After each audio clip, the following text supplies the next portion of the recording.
Hi. என்னடா சாப்பிட சாப்பிட ஒரு தகவல்னு சொல்லி பார்க்காதீங்க.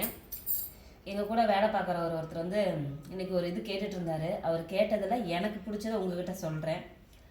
என்னன்னா, கமல் சார் வந்து படம் நடிச்சிட்டு இருந்தாருங்களாம். அப்போ வந்து எம்ஜிஆர் சார் வந்துட்டு எப்படிப்பா படம்லாம் போகுதுனோடனே, அண்ணா உங்கள் அளவுக்கு இல்லை ஆனால் நடிக்கிறேன் அப்படின்னோடனே, என்னது இப்படி சொல்கிறீங்க அப்படின்னா, ஆமாம் ஏதோ உங்கள் அளவுக்கு சூப்பர் ஹிட் படம்லாம் கொடுக்க முடியாது, என்னால் நான் நடிக்க முடிஞ்ச அளவுக்கு நடிக்கணும். அப்படி மட்டும் சொல்லாதீங்க, நான் படிக்கட்டு கட்டி வச்சிட்டேன். எம்ஜிஆர் சொன்னாராம், நான் படிக்கட்டு கட்டி வச்சிட்டேன், நீங்கள் அதுக்கப்புறம் இன்னொரு படிக்கட்டு எச்சா கட்டணும்னு நினைங்க அப்படின்னு சொல்லி கமல் சார்கிட்ட சொன்னாராம்.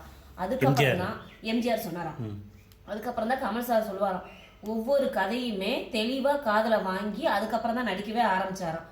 அப்போ கமல் சார் சொல்கிறாரு, அதாவது நம்ம ஒரு விஷயம் வந்து நம்ம அப்பா அம்மா வந்து ஓரளவுக்கு நமக்குன்னு ஒன்று செஞ்சு வச்சுட்டு போயிட்டாங்கன்னா அதுக்கப்புறம் ஒரு படி மேலே தான் போகணுமாமா. எந்த இதாக இருந்தாலுமே சொத்தாகட்டும் கல்வி செல்வம் ஆகட்டும். இப்போ நம்மளை ஒரு டிகிரி படிக்க வச்சா நம்ம குழந்தைங்கள 2 டிகிரி படிக்க வைக்கணும். ஒரு வீடு வாங்கி வச்சாங்கன்னா இன்னொரு வீடு வாங்கி, அதாவது குழந்தைங்களுக்கு அதெல்லாம் கற்றுக் கொடுக்கணுமா. எனக்கு இந்த தகவல் பிடிச்சிருந்துச்சு, ஷேர் பண்ணணும்னு நினச்சேன். பிடிச்சிருந்தா லைக் பண்ணுங்கள். பாய்.